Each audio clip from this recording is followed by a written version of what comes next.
Well, everybody, welcome back to the Career Case and welcome back to another episode. This episode, we're going to finish that cross mold we started. A few things. One, the mold, the first mold, part of the mold I did, it had just two little air bubbles, like two main air bubbles.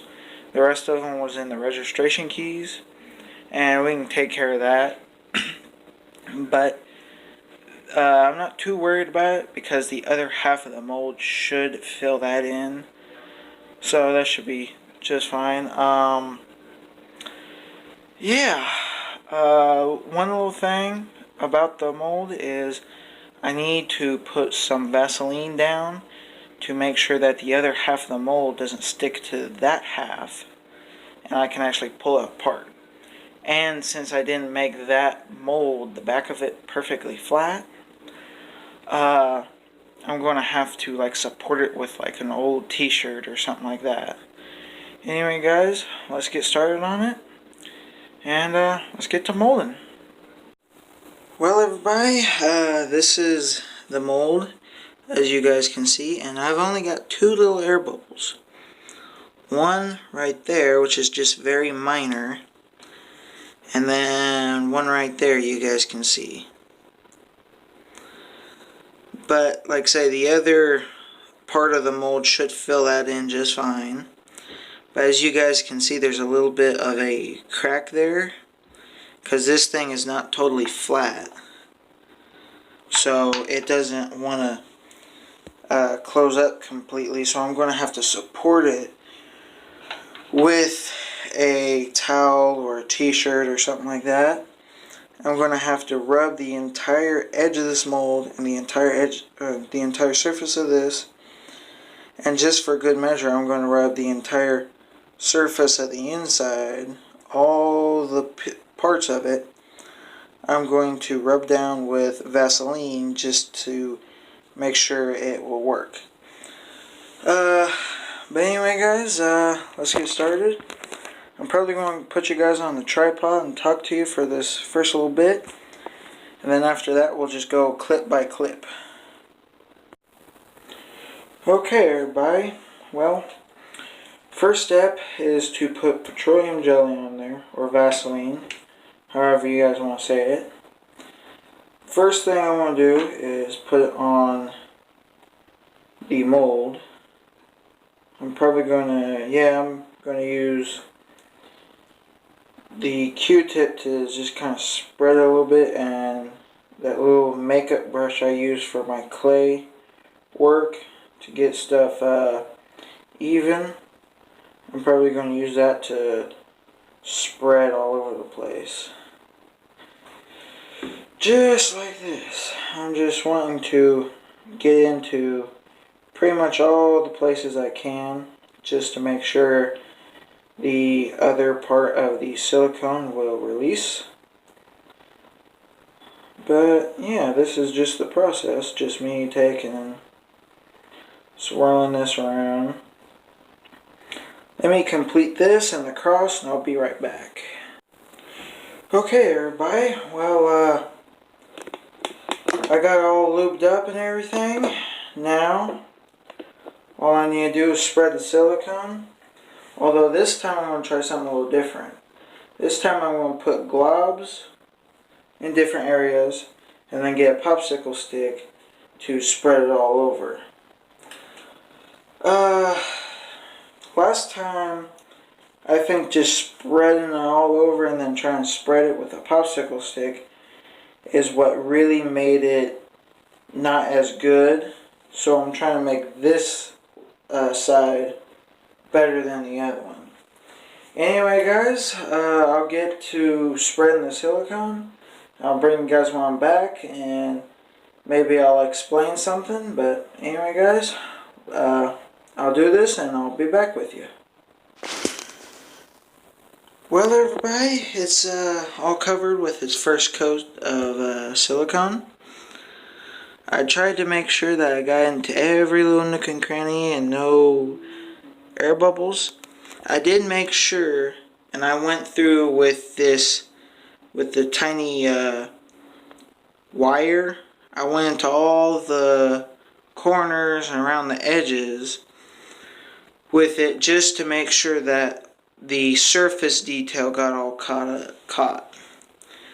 But yeah, anyway guys, now it's just time to wait for this to somewhat dry, to cure, and I guess I'll be back.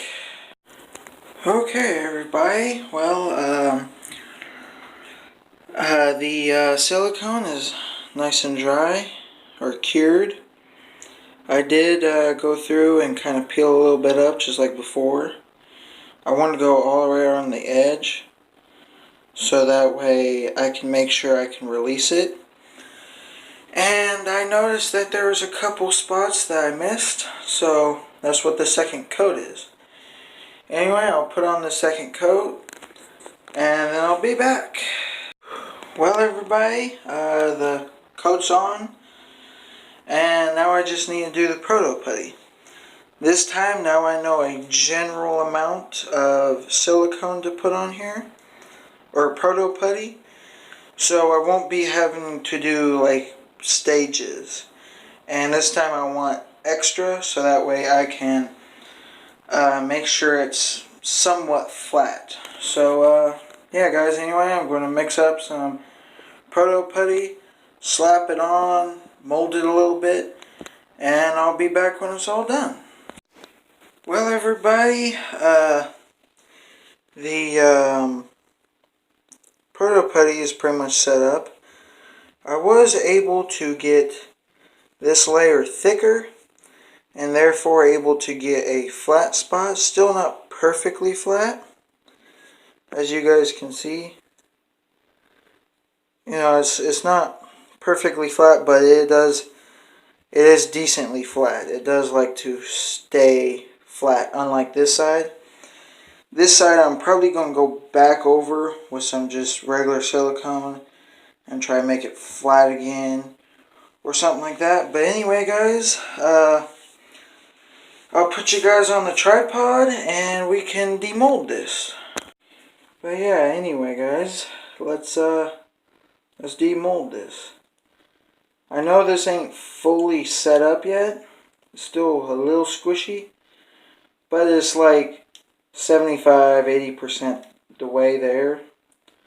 So yeah, it's able to demold, and it's demolding fairly good.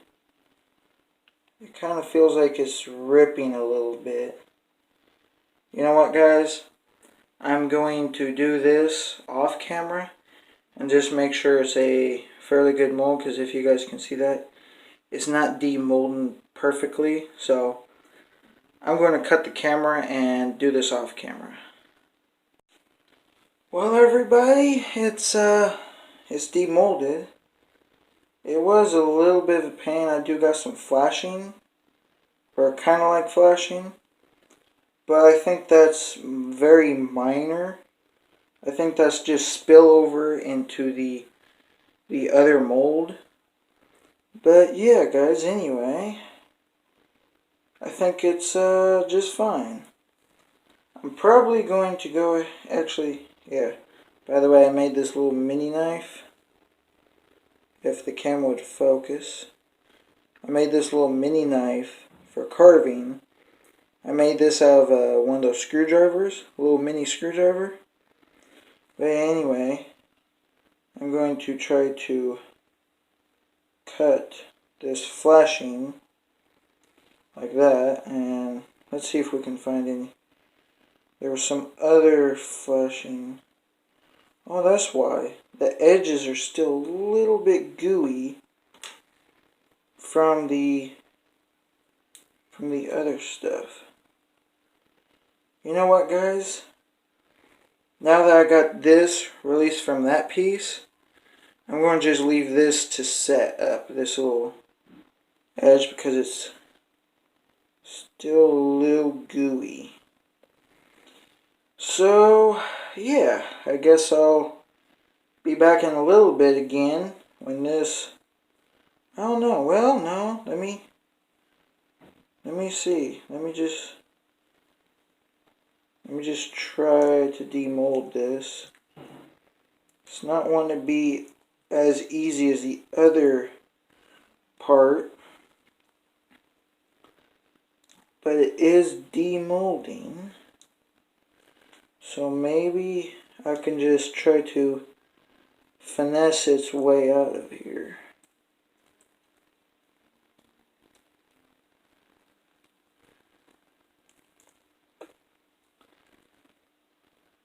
Let me cut the camera and I'll be back. Well, everybody, I was able to get it out. This piece right here, where it was sitting in, just did not want to let go. I don't think I put the Vaseline on quite that great, but it was able to release without any major tearing. There is a little bit of tearing right there, but I think I could either patch that or just leave it alone because it's still a little gooey right there. But anyway, guys, we got a usable mold, semi-usable mold. I'm going to have to probably take and put this back in here and put this over it and then do something to this side, because as you can see, that's pretty uneven and this side's really floppy and this side's actually fairly firm. But one thing I didn't think about when I started this is where I was going to pour everything into. So, and this side's going to be the upside, like the upside on the actual decoration. This is going to be the bottom side. So I'm thinking right there in the middle, taking and after this fully cures, after a couple days to a day, go ahead, take and drill a hole or cut a hole or something like that in there. And that way that will be my sprue hole because that's fairly thick. And I could be able to make it a cone shape. But yeah, anyway guys, if I ain't got nothing else to show, or if I don't plan on doing anything else, let's roll to the intro. Or the outro. Well everybody, it's the next day, and I decided to go ahead and thicken up this piece of it, the first half of the mold, in this video. So I'm just going to repeat the steps for this side onto this side. I'm just going to lay down some silicone, mix up a fair amount of proto putty, and before the silicone sets, just smear it over. I was thinking about making an entirely new part of this, but then I kind of wasted silicone and everything. I just decided to thicken this up. That and these, the way they match up, it'll be good. So yeah, I guess I'll just do that, and I'll be back when I'm done with it. Okay everybody, well this is all nice and cured. It's nice and hard. I did kind of make a little bit of a mistake. Not really a mistake, just kind of overestimated. I made this side kind of thick, but it's fine. It'll just be a little bit stiffer to work with. But yeah, I guess that's pretty much the end of this episode. One thing I do want to say is it does not want to stay together perfectly. Like there's seams and stuff. So I'm going to have to figure out a way to keep it all nice and flat and the seam nice when I do decide to pour. And I am going to have to figure out a way to make a pouring spout. But this side I was able to get it fairly flat. because it's so thick. This side it's decently flat. It's flat enough I can put it on the table or the cabinet and put some stuff on it. Pour resin. I'm going to have to figure out a way I want to like either drill it out or something like that. That's another thing I'm going to need to figure out. I'm going to need to figure out if I want to do it in the middle right here, or just cut right there, right where the bottom of the cross is. But yeah, anyway, guys, that's going to be the end of this one. But yeah, guys, anyway, like I said, this is going to be the end of this video. Next video, I'm going to be doing the base of it. And, yeah. I'm going to basically be doing the same process, except for on that one. Since it's mainly clay, this is wood. I'm going to have to make sure it's the right thickness or so. And everything like that the first time. Because once I demold it, it's going to basically break apart on itself because the clay does not stick to the wood that great. But anyway, guys, that's it for this video. Next video is the base plate molding. Like, share, subscribe, comment, and I'll see you next time. Bye.